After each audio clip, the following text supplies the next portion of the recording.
नमस्कार, स्वागत है आप सभी का। मैं हूं आपके साथ शाफनी पटनायक। बुलेटिन की शुरुआत करेंगे। प्रदेश के उप मुख्यमंत्री ब्रिजेश पाठक आज कानपुर पहुंचे, जहां उन्होंने मर्चेंट चैंबर सभागार में आयोजित समारोह में बतौर मुख्य अतिथि शिरकत की। राष्ट्रीय महानायक छत्रपति शिवाजी के जीवन पर आधारित विश्व के सबसे बड़े महानाट्य जानता राज्य की वेबसाइट का लोकार्पण और पोस्टर का अनावरण भी किया गया। समारोह में क्षेत्रीय सर संघचालक पूर्वी उत्तर प्रदेश वीरेंद्र सिंह भी उपस्थित रहे। मीडिया से बातचीत करते हुए उन्होंने कहा कि विपक्ष की संसद चलने में कोई रुचि नहीं है, जबकि सरकार इस दिशा में काफी काम कर रही है। प्रधानमंत्री नरेंद्र मोदी की अगुवाई में पिछले 9 वर्षों में भारत विश्व की 5वीं अर्थव्यवस्था बन चुका है। राहुल गांधी की यात्रा के सवाल पर उन्होंने कहा, उत्तर प्रदेश में कांग्रेस का कोई मतलब नहीं। कांग्रेस जब भी सरकार में रही तो भ्रष्टाचार किया, इसलिए जनता ने उन्हें शून्य पर ला दिया।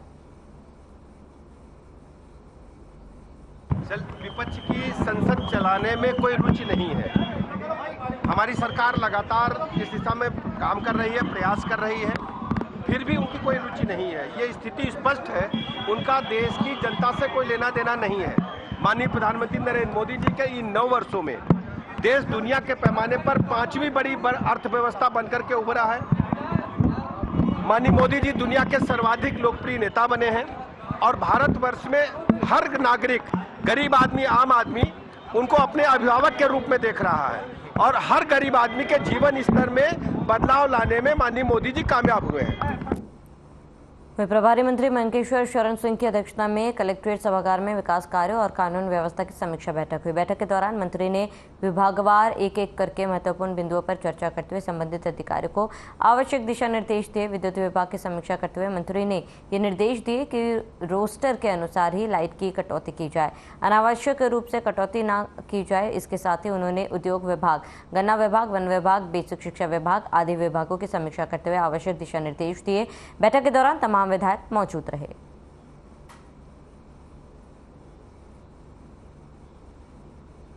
हम समीक्षा जो विकास कार्य सीतापुर में चल रहे हैं, वो विकास कार्य में गुणवत्तापरक काम हो, समय से हो, जो निर्धारित समय है निर्धारित समय के अंदर ही हो, निर्धारित समय के बाद कुछ नहीं सुना जाएगा। जो भी ठेकेदार, जो भी कार्यदायी संस्था होगी उसके बाद उसके खिलाफ कार्रवाई। आधा तो जो प्रधान बाहर खड़े मिश्री ब्लॉक के, उनका प्रधानमंत्री का क्या नहीं हो रहा आरोप?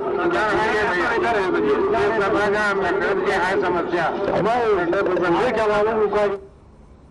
खबर लखनऊ से, जहां यूपी कांग्रेस कमेटी के संगठन सचिव अनिल यादव ने कांग्रेस मुख्यालय में प्रेस वार्ता की। बताते हैं कि संगठन सचिव अनिल यादव ने योगी सरकार के Kalyan Singh super specialist cancer संस्था की बदहाली को लेकर घेरा। उन्होंने कहा कि पूरे यूपी में स्वास्थ्य सुविधा और स्वास्थ्य विभाग का बुरा हाल है। योगी सरकार कल्याण सिंह कैंसर संस्था को खंडहर में बदलने पर अमाता है। साथ ही उन्होंने कहा कि अस्पतालों में मरीजों को सुविधाएं नहीं मिल रही। यूपी के अस्पतालों में स्ट्रेचर तक नहीं है। ग्रामीण क्षेत्रों के मरीजों को समय से इलाज नहीं मिल पा रहा। बिल्कुल बात आपकी सही है कि अस्थाई डीजीपी की भी बात होनी चाहिए, लेकिन मेरे लिए या हम जैसे नेताओं के लिए जिनका ज़मीन से एक वास्ता है, हजारों लोग धक्के खाते हैं। मैं जिस इलाके से पूर्वांचल से आता हूँ, शायद कोई ज़िला हो जिससे हर दिन जो है दर्जनों लोग बीएचयू में, बम्बई में कैंसर के इलाज के लिए धक्के खाने न जाते हों। मुझसे लोगों ने अपील की, मुझसे कहा कि ये अहम मुद्दा है, इस मुद्दे को उठाया जाना चाहिए, इसलिए इस मुद्दे को हम उठा रहे हैं। नहीं, हमने इसकी कोई अभी कहीं शिकायत नहीं की है। हम मीडिया के माध्यम से, आप सारे लोगों के माध्यम से चाहते हैं कि ये मुद्दा उठाया जाए। हाँ, हम लोग एक प्रतिनिधि मंडल बना के राज्यपाल से, माननीय राज्यपाल जी से हम लोग मिलेंगे और मांग करेंगे कि कैंसर संस्थान की व्यवस्थित सुविधाएं हों, वहाँ अस्थाई डायरेक्टर दिया जाए और जो वहाँ के डॉक्टरों की डिमांड है कि उनका कम से कम 7वां वेतन उनको मिलना चाहिए, हम उनकी लड़ाई लड़ेंगे। और हम पूरे प्रदेश में भी चाहते हैं कि जहाँ भी बहुत कई संस्थान ऐसे हैं जहाँ 7वां वेतन उनको नहीं मिलता है, उनको उनका 7वां वेतन आयोग के तहत जो वेतन है वो मिलना चाहिए। और हम पूरे प्रदेश में ये भी चाहते हैं कि ओपीएस और इन मसलों पे हम एक बड़ा आंदोलन खड़ा करें।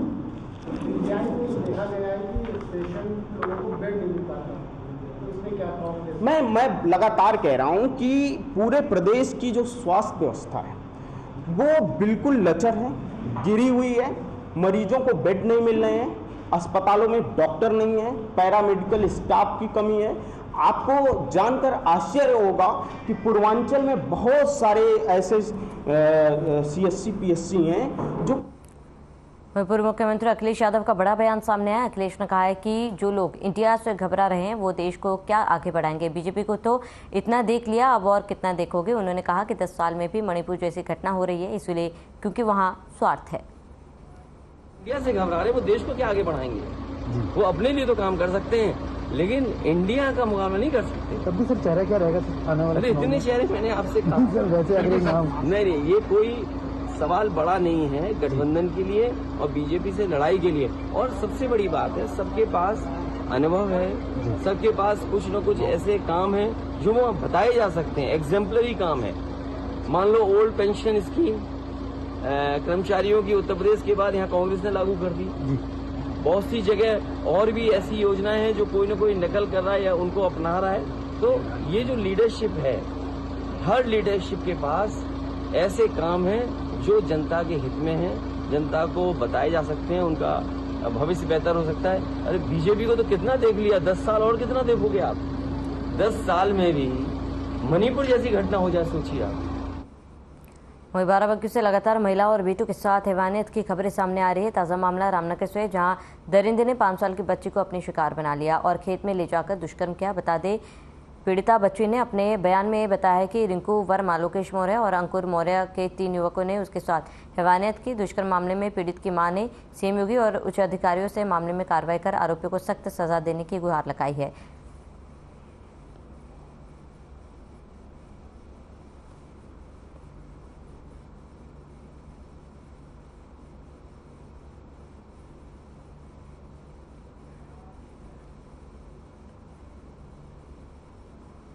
अमरोहा के गजरोला थाना पुलिस ने एक ऐसे हाईटेक वाहन चोर गिरोह का पर्दाफाश किया जो चोरी के वाहनों को शायराना अंदाज में नंबर प्लेट और दस्तावेज बदलकर OLX पर बेचा करता था। पुलिस अधीक्षक आदित्य ने जानकारी देते हुए बताया कि अमरोहा जनपद की गजरोला थाना पुलिस ने वाहन चेकिंग के दौरान अजय उर्फ बाबू, मोहम्मद अब्दुल्ला और सचिन नाम के 3 शातिर वाहन चोरों को गिरफ्तार किया।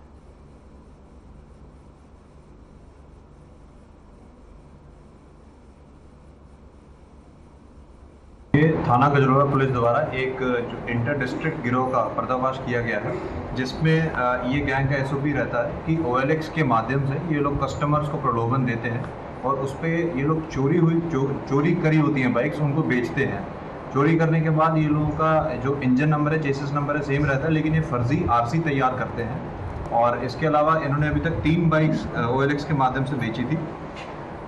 इसमें बरामदगी टोटल 3 मोटरसाइकिल की हुई हैं, साथ ही साथ 1 laptop, 1 printer, 3 mobile phone, 18 blank PVC chip card, 3 blank PVC आधार कार्ड, 2 कूटरचित RC, 1 कूटरचित आधार कार्ड। और इन व्यक्तियों द्वारा जो 3 वहीं अमरोहा के हसनपुर में एक सरफिरा युवक का रील बनाने के लिए पेट्रोल पंप पर बाइक से खुद तेल भरकर बाइक को पेट्रोल से नहलाने का वीडियो सोशल मीडिया पर तेजी से वायरल हो रहा है। बता दें, पेट्रोल पंप पर युवक अपनी बाइक में तेल भरकर बाइक को पेट्रोल से नहलाने लगता है, जबकि पेट्रोल पंप कर्मचारी खड़े होकर तमाशा देखते हुए नजर आते हैं, जिसकी वीडियो सोशल मीडिया पर वायरल होने के बाद पुलिस हरकत में आती है और युवक को गिरफ्तार कर लेती है।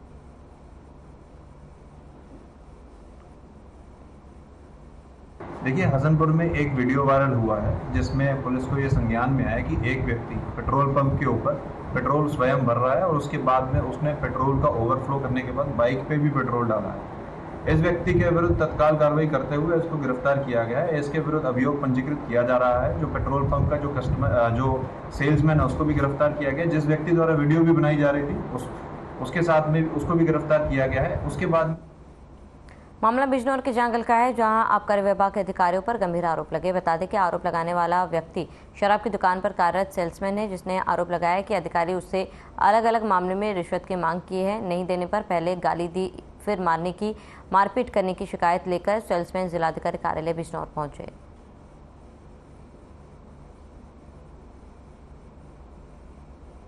मामला ये है कि जो हमारे आबकारी अधिकारी हैं, जिस दिन से जिला बिजनौर के अंदर आए हैं उस दिन से उन्होंने सेल्समैनों को उत्पीड़न शुरू कर दिया है। तरह तरह से हमें परेशान किया जाता है। और ये 24 तारीख की घटना है। एक ग्राहक ने मेरे खिलाफ झूठी कंप्लेंट करी। उसने कंप्लेंट की कि उसके क्वार्टर में कीड़ा निकला। वो उससे क्वार्टर लेके गया। ले आने के बाद उसने क्वार्टर खोला। खोलने के बाद उसने पैक बनाया। पैक बनाकर फिर वो खुला क्वार्टर पैक में लेकर मेरे पास आया। और मुझसे बोला कि भाई इसमें कीड़ा निकला तुम्हारे क्वार्टर में। तो मैं उससे बोला कि भाई अगर मेरा क्वार्टर बंद है तो तुम मुझे मेरा बंद क्वार्टर वापस कर दे, मैं बदले दूसरा क्वार्टर। ग्रुप ऑफ कंपनी से काम करता हूँ, जिसमें मुझे सैलरी 200 रुपये दी जाती है और प्लस ₹1.25 हमसे प्रति क्वार्टर कटिंग का लिया जाता है। कौन व्यक्ति लेते हैं पैसे? ये मालिक लोग लेते हैं, जैसे राकेश कनवाल जी हुए और सुबोध शर्मा जी हुए, इंचार्ज है, ये सब ऑफिस में जमा कराते हैं। और OR हमसे खुद लेते हैं, दिलवाते हैं कि आप 10 रुपये लीजिए, 3 रुपये हमें कंपनी को दीजिए और आपको जो है बाकी पे। कन्नौज से बड़ी जानकारी। डीएमएसपी ने जिला जेल का निरीक्षण किया। बैरकों का गहनता से निरीक्षण किया गया। मैस हॉस्पिटल में देखी सफाई व्यवस्था। एसपी ने बंदियों की सुनी समस्या। सीसीटीवी की परखी क्रियाशीलता। जेल व्यवस्थाओं से संतुष्ट दिखे अफसर। बड़ी जानकारी आपको बता दें, बैरकों का गहनता से निरीक्षण किया गया। मैस हॉस्पिटल में देखी गई सफाई व्यवस्था इस वक्त की बड़ी जानकारी। एसपी ने बंदियों की समस्याएं सुनी।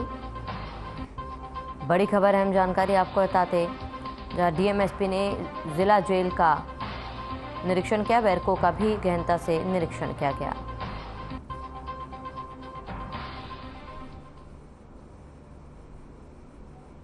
तो सीसीटीवी की गहनता से जांच की गई और जिला जेल का निरीक्षण किया गया। साफ सफाई व्यवस्था का भी निरीक्षण किया गया। डीएम और एसपी निरीक्षण करने पहुंचे थे। कन्नौज में ट्रेन की चपेट में आने से 42 वर्षीय युवक की मौत हो गई। बता दें कि यह हादसा पीएसएम कॉलेज के सामने हुआ था। मृतक व्यक्ति तिरवा के डलियन गांव का रहने वाला था, जो पीएसएम डिग्री कॉलेज में किसी परिचित को परीक्षा दिलाने आया था। हालांकि कयास लगाए जा रहे कि युवक ने ट्रेन के आगे कूदकर खुदकुशी कर ली है। फिलहाल पुलिस ने मौके पर पहुंचकर जांच शुरू कर दी।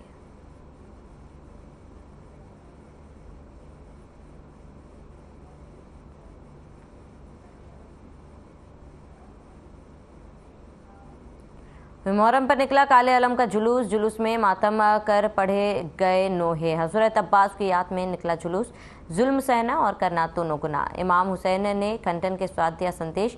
सैरिक के मोहल्ला ऊंचा से निकला जुलूस। जुलूस के दौरान जुटी रही अकीदतमंदों की भीड़। बड़ी जानकारी आपको बता दे रहे हैं, इस वक्त की बड़ी खबर है जानकारी, जहां हजरत अब्बास की याद में निकला जुलूस। जुल्म सहना और करना दोनों गुनाह है। इमाम हुसैन ने खंडन के साथ जुलूस निकाला। तो जुलूस में मातम कर पढ़े गए नोहे। बड़ी जानकारी आपको बता दें, मुहर्रम पर निकला काले अलम का जुलूस और जुलूस में मातम कर पढ़े गए नोहे।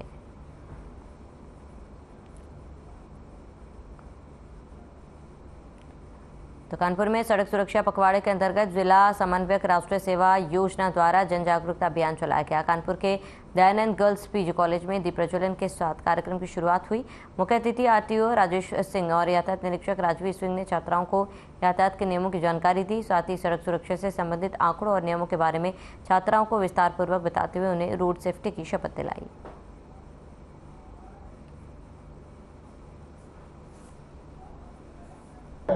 रोड एक्सीडेंट के लिए हम लोग जन जागरूकता अभियान चलाते हैं, जिसमें रैली और नारे, स्लोगन, लेक्चर और संगोष्ठियाँ ये सब की जाती हैं। तो ये सब करने के लिए हम लोग महाविद्यालय में भी कैंपेन चलाते हैं। महाविद्यालय के आसपास जितने लोग हैं जो रोड पर चलते हैं, उन सब लोगों को बीच में रोककर उनको बताया जाता है कि यातायात के नियमों का पालन करना है। सड़क सुरक्षा के जो नियम बने हैं वह उनकी सुरक्षा के लिए हैं। और यहाँ जो आसपास बस्तियाँ हैं जैसे अस्पताल घाट, बाबा घाट, इनमें भी जाकर हम लोग लोगों को जागरूक करते हैं।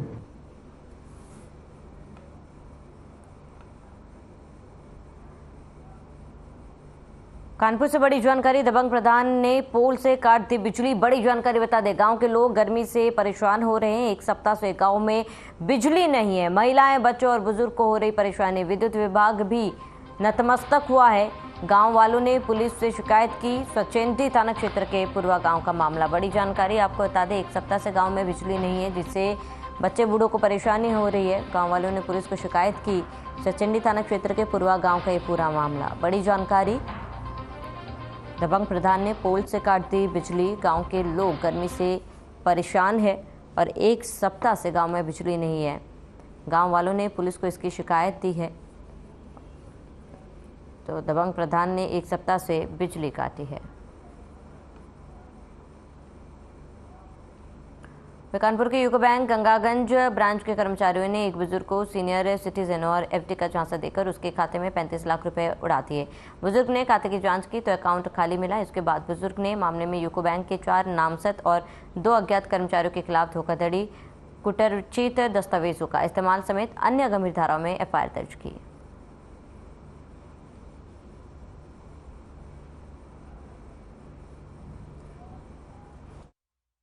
थाना पनकी में एक सूचना प्राप्त हुई कि एक वरिष्ठ नागरिक श्री भगवान दास अवस्थी, उनके द्वारा बैंक के अधिकारियों से मिलकर 35 लाख रुपए की एफडी उनके बैंक में कराने के लिए दिया गया था, किंतु बैंक कर्मचारियों ने उसकी एफडी ना करके उस पैसे का गबन कर लिया।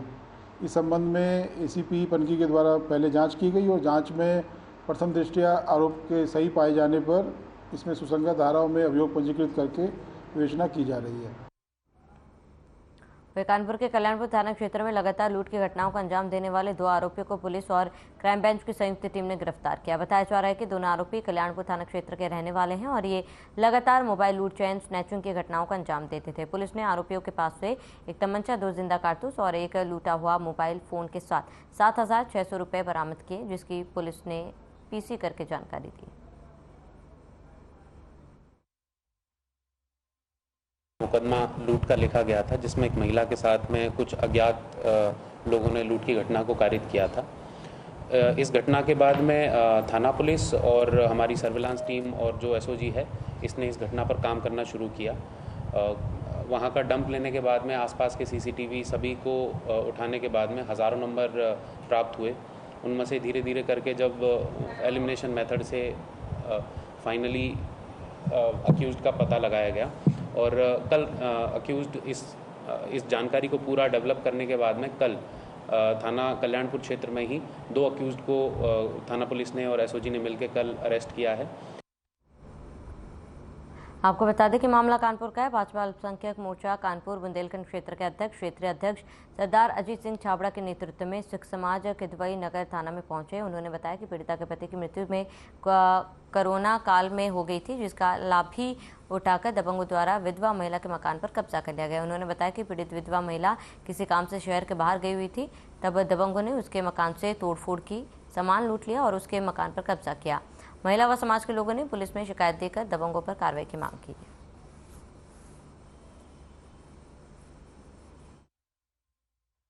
आज हमारी बहन समसिक समाज के प्रतिष्ठित सरदार कुलजीत सिंह जी की पत्नी मृत्यु कोरोना काल में हो गई थी। उन्होंने एक मकान एफ ब्लॉक नगर में लिया हुआ था, उनके पास वसीयत भी है।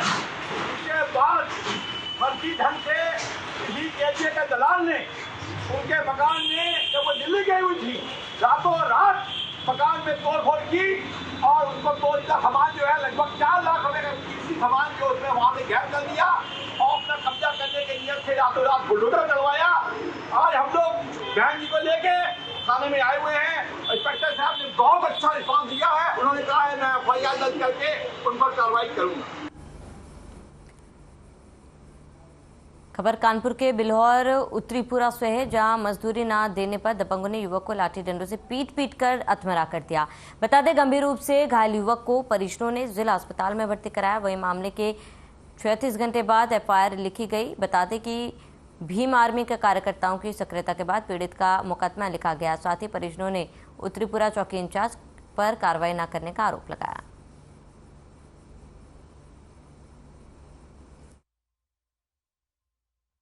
आज मैं पूरा में गोरी गढ़वा में खड़ी हूँ।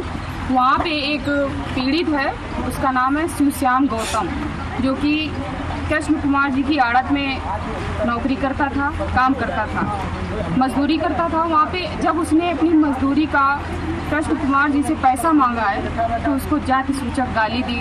उनके 2 लोग और हैं, सोनू और विष्णु।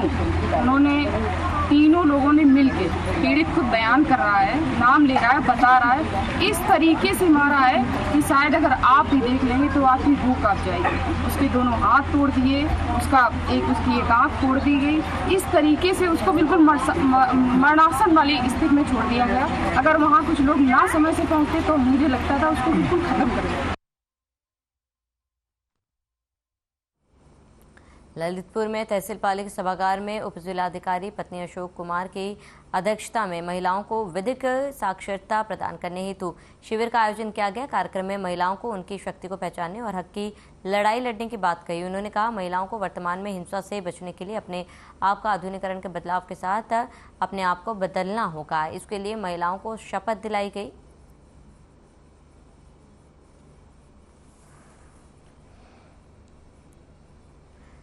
तो ना अत्याचार करेंगे ना अत्याचार सहेंगे, इसको लेकर शिविर का आयोजन किया गया था। जिला विधिक सेवा प्राधिकरण का शिविर आयोजित किया गया और महिलाओं ने शपथ ली है, जहां ना अत्याचार करेंगे ना अत्याचार सहेंगे का नारा लगाया।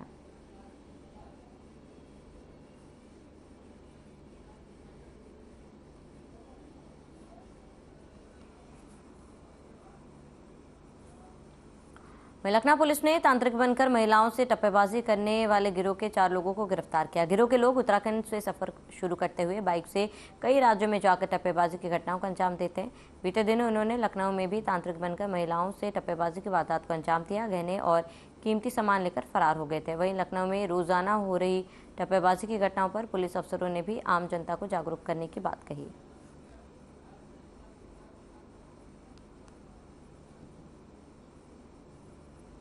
तो कई राज्यों में वारदात को अंजाम दिया गया और तांत्रिक बनकर महिलाओं के साथ मारपीट और टप्पेबाजी की गई।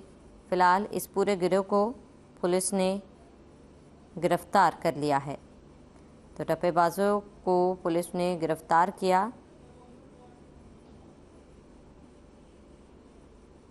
और लखनऊ पुलिस को बड़ी सफलता हाथ लगी है।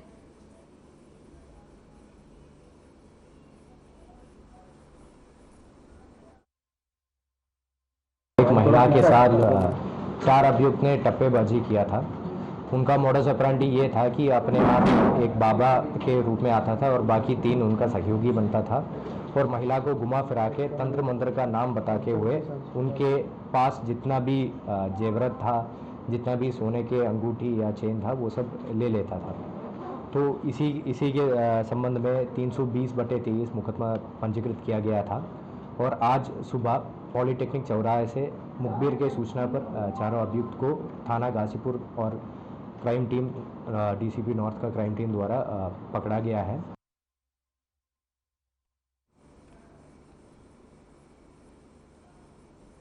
पीलीभीत के थाना गजोला क्षेत्र के शिवनगर गांव के रहने वाले 60 साल के बुजुर्ग की रहस्यमयी लापता होने की खबर आई थी।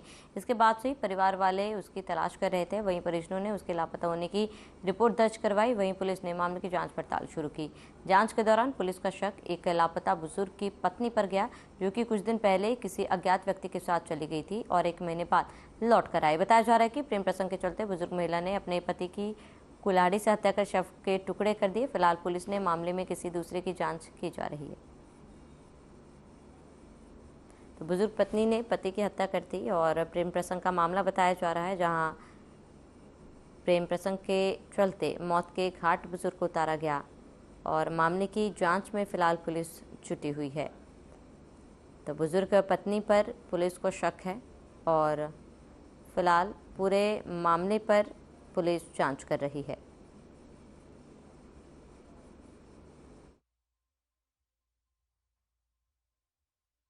वहाँ की ये घटना है। इसमें 26 तारीख को सुबह एक गुमशुदगी दर्ज कराई गई थी एक व्यक्ति की, जिसका कि नाम रामपाल, उम्र तकरीबन 55 वर्ष है।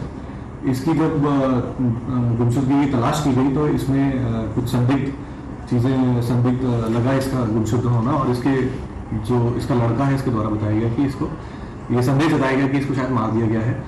और ये जो गुमशुदा था, इसकी ही पत्नी से जब पूछताछ की गई तो उसके द्वारा ये बताया गया कि उसने इसकी हत्या कर दी है।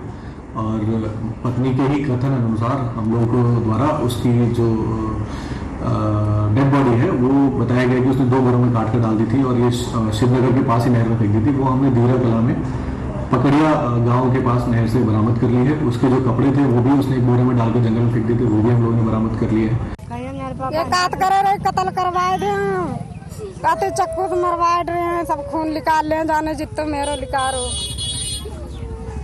कातरे मैंने खपड़ी मारी कुड़ारी तय मुड्ढ चोट लग गई मर गए कर रहे दिन में लाहत परी रे बाको बुला उतरे हैं न बवावे ना कहीं संजा कहे हैं बाको नंबर है संजा के ना लगत रहो। तेरा पापा किसने मारा?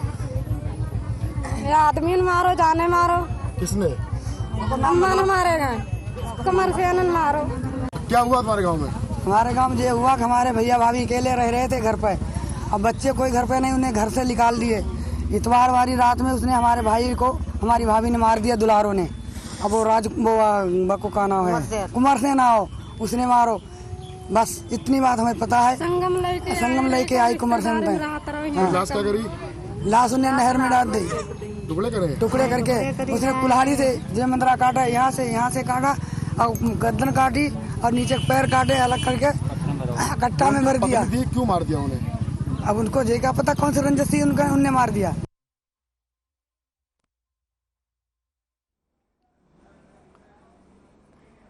और चलिए इसके साथ इस बुलेटिन में फिलहाल में इतना ही। देश प्रदेश की तमाम बड़ी खबरों के लिए बने रहे हमारे साथ।